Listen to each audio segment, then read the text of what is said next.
भगवान की बहुत बड़ी कृपा कि आज हम सभी लोग श्रीमद् भागवत रूपी ज्ञान गंगा के सप्तम दिवस की सायंकालीन सत्र में प्रवेश कर रहे हैं।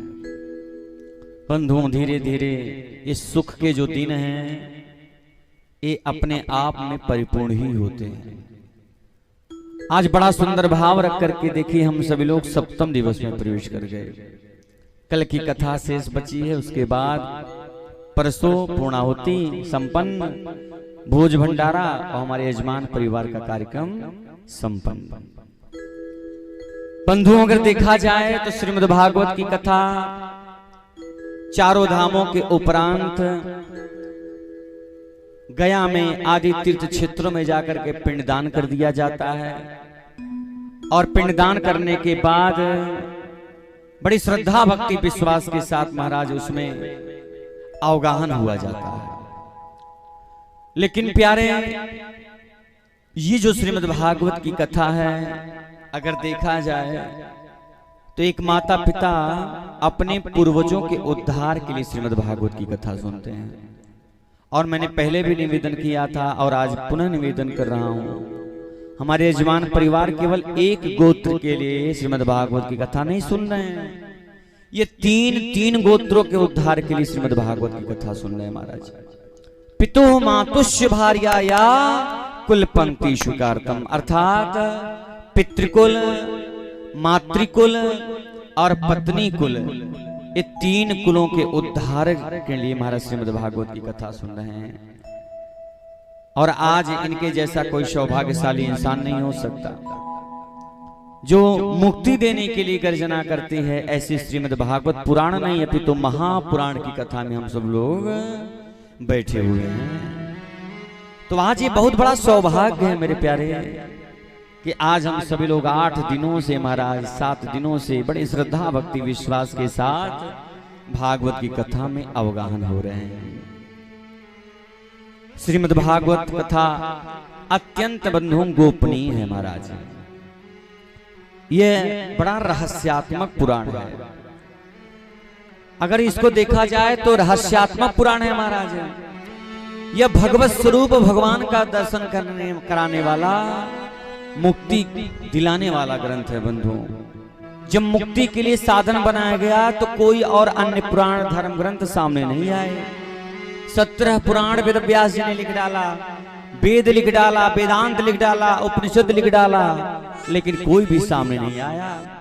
और अगर आया तो केवल श्रीमद् भागवत की कथा ही महाराज, जिस कथा को हम सभी लोग बैठ करके महाराज श्रवण लाभ प्राप्त कर रहे हैं। बंधुओं, श्री शुद्ध जी महाराज ने निवेदन किया कि प्राणी मात्र का परम धर्म क्या है।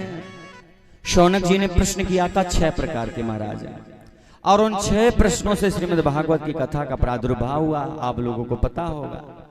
लेकिन शौनक जी ने प्रश्न किया शुद्ध जी से कि प्रभु एक बात बताइए कि प्राणी मात्र का परम धर्म क्या है। हम ये जो सत्कर्म करते हैं, यज्ञ करते हैं, अनुष्ठान करते हैं, उन सबका धर्म क्या है महाराज। क्या भगवान के चरणों में प्रेम करना ही धर्म है?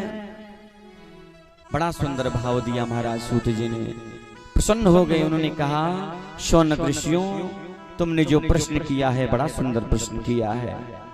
भगवान का प्रेम कैसा होना चाहिए? भगवान से तो सब प्रेम करते हैं बंधुओं, ऐसा कोई इंसान नहीं महाराज जो भगवान से प्रेम नहीं करता है। लेकिन कब करते हैं? जब कोई काम पड़ता है महाराज। जब कोई काम आन पड़ता है तब जाकर के धूप अगरबत्ती कपूर जाकर के मंदिर में जाकर के चढ़ाएंगे हैं? और उनसे निवेदन कर देंगे महाराज। जब दुनिया साथ छोड़ देती है तब भगवान के द्वार पर जाकर के पहुंच जाते हैं। लेकिन बंधुओं, भक्ति सकाम युक्त नहीं करना चाहिए, भक्ति निष्काम युक्त करना चाहिए महाराज। निष्काम होने के साथ साथ महाराज भक्ति निष्कपट होनी चाहिए। हमारे अंदर कपट व्यवहार युक्त भक्ति नहीं होनी चाहिए। किसी को दिखावा करने के लिए आडंबर युक्त हमारे जीवन में भक्ति नहीं होना चाहिए। हमारे अंदर भक्ति रहे तो निष्कपट होकर के महाराज मंदिर जाएं, इसलिए ना जाएं महाराज कि वहां बदले में हमें कुछ चाहिए, बल्कि इसलिए जाएं कि वहां भगवान के दिव्य रूप और स्वरूप का दर्शन होगा महाराज। हम भागवत कथा इसलिए नहीं सुने कि भगवान के हम कथा सुनेंगे महाराज तो हमारी फैक्ट्री चलने लगेगी, हैं? कई लोग श्रीमद् भागवत को इतना गौड़ बना दिए हैं महाराज कि श्रीमद् भागवत को एक माध्यम बना लिए हैं। बड़े बड़े जो यज्ञ होते हैं उन यज्ञों में महाराज सकाम भावना रख करके लोग कथा सुनते हैं महाराज कि हमारी फैक्ट्री चलने लगे, हमारे घर में संतान की प्राप्ति हो जाए। बंधुओं एक बात बताओ, भगवान सामने विराजमान हो जाएं, प्रसन्न हो जाएं और उनसे अगर वो कहें बताओ तुम्हें क्या चाहिए, तो हम दुनिया की संपत्ति ही तो मांगते हैं। लेकिन बंधु अगर आपने भगवान से नाम मांग करके अगर आपने भगवान को ही मांग लिया कि हे मेरे नाथ, हे मेरे जगन्नाथ, आप ही मेरे जीवन में आ जाओ, अगर आप ही मेरे जीवन में आ जाओगे तो मुझे और किसी चीज की आवश्यकता ही नहीं पड़ेगी महाराज। हैं? भगवान से ना मांगो, भगवान को ही मांग लो महाराज।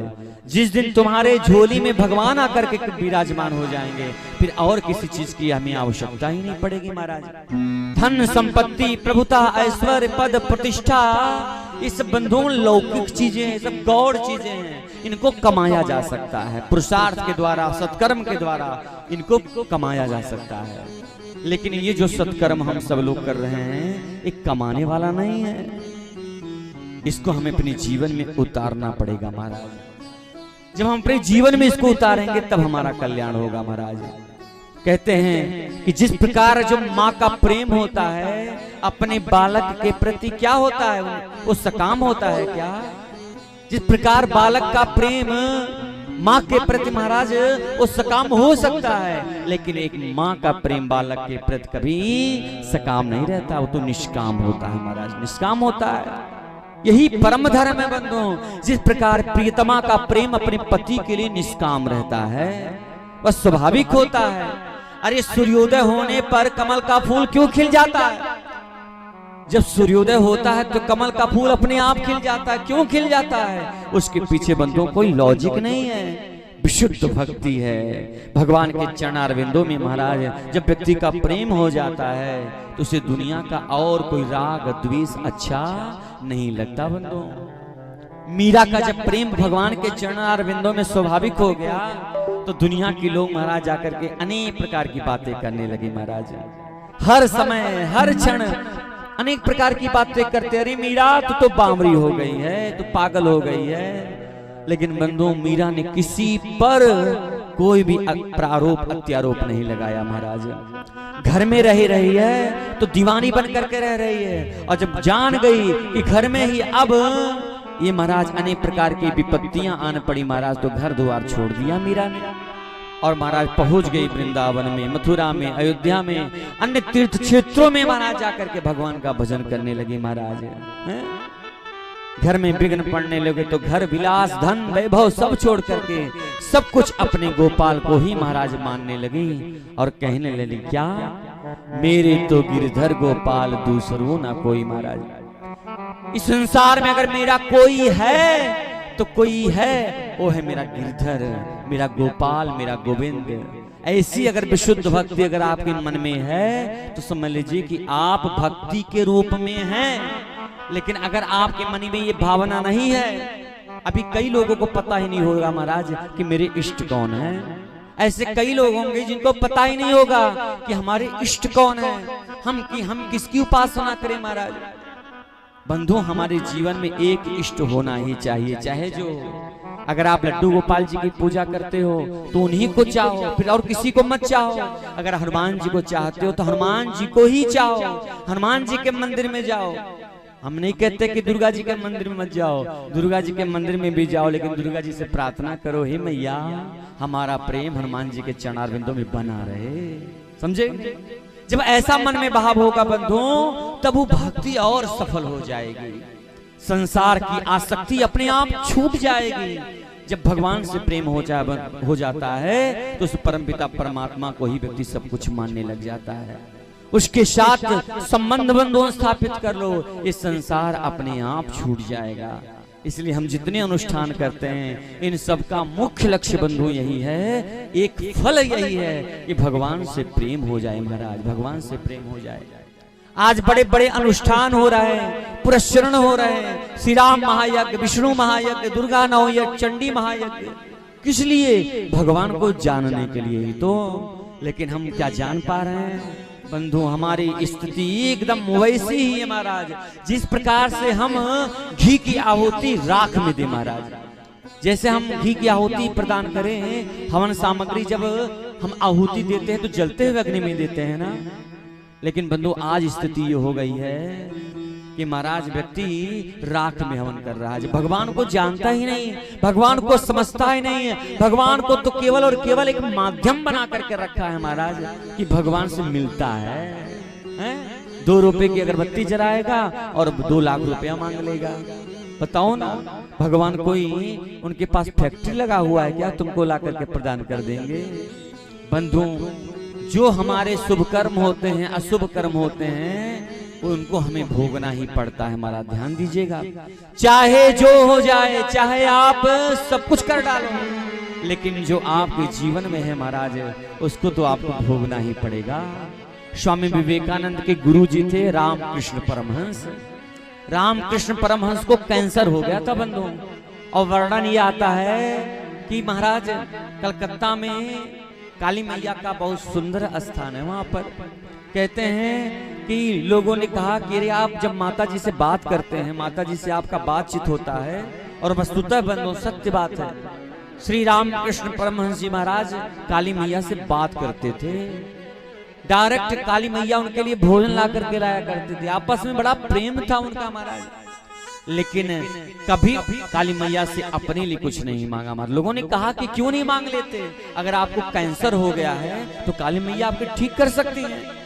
लेकिन बंधु भगवान ने कहा नहीं नहीं, मैं काली मैया से गौर चीज मांगूंगा। अरे उनको देना ही होगा तो क्या मेरे मन में नहीं जानते हैं क्या मेरे मन में क्या है? बंधु जीवन पर्यंत रामकृष्ण परमहंस ने काली मैया से कुछ नहीं मांगा महाराज, कुछ नहीं मांगा, धन संपत्ति ऐश्वर्य कुछ नहीं मांगा, केवल भगवान के चमक माँ भगवती के चरणों में हमेशा तल्लीन रहते थे महाराज।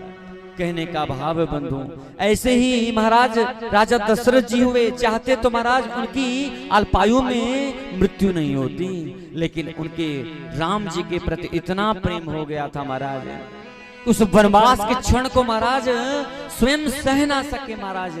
भगवान का जो प्रेम था उस विरह को सह ना सके। राम वनवास से के बाद तुरंत उन्होंने अपने जीवन को परित्याग कर दिया महाराज। कहने का बंधु भाव है, चाहे वो भगवान के बाप ही क्यों ना हो, हर व्यक्ति को अपने शुभ और अशुभ कर्म का फल व्यक्ति को भोगना ही पड़ता है महाराज। धर्मस्य अपवर्गस्य, बंधु धर्म ये नहीं कहता कि महाराज कि हमें बहुत सारा धन मिल जाए। धर्म का उद्देश्य अपवर्ग की प्राप्ति होती है महाराज, अपवर्ग की प्राप्ति। और अपवर्ग मतलब जानते हैं क्या होता है? अपवर्ग का मतलब होता है मोक्ष। और बंधु मोक्ष किसे कहते हैं? जीते जी जो मुक्त हो गया उसे मोक्ष कहते हैं। मरने के बाद व्यक्ति को मोक्ष नहीं मिलता बंधु, ध्यान दीजिएगा। मरने के बाद अगर जीवित अगर आप हैं और आपका महाराज दुनिया से आपका वैराग्य हो गया है, धन संपत्ति में तनिक भी मोह नहीं है, जाते जाते केवल भगवान ही नजर आ रहे हैं महाराज, तो समझ लेना कि आपको मोक्ष में थोड़ा सा भी महाराज लेकिन नहीं है महाराज। लेकिन वहां जाने के लिए बंधु क्या करना पड़ेगा? हमें वर्गों में नहीं बंटना पड़ेगा, संत वर्ग, स्त्री वर्ग, ब्राह्मण वर्ग। यहाँ तो संसार में कई वर्ग में हम लोग बटे हुए हैं, लेकिन बंधु वो जो वर्ग है वो अपवर्ग है। ऐसे ही दिव्य अपवर्ग जहाँ कोई वर्ग नहीं चलता है, वहां महाराज एक ही वर्ग है, केवल एक ही वर्ग है बंधु। भगवान सबको अपने वैकुंठ में ही बुलाते हैं महाराज।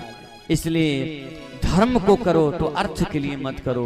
धनात् धर्मम ततः सुखम, धन से धर्म होता है बंधु, और धर्म से क्या होता है? सुख की प्राप्ति होती है।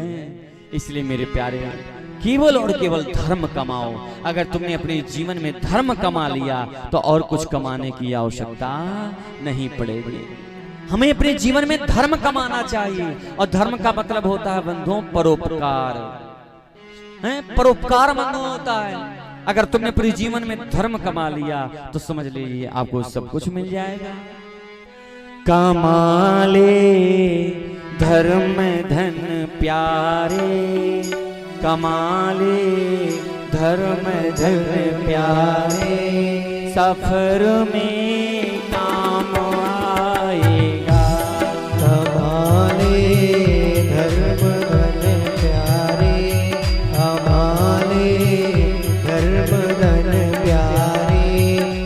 सफर में काम आएगा। कमाले धर्म धन प्यारे, कमाले धर्म धन प्यारे, सफर में काम आएगा। कमाले धर्म धन प्यारे, सफर में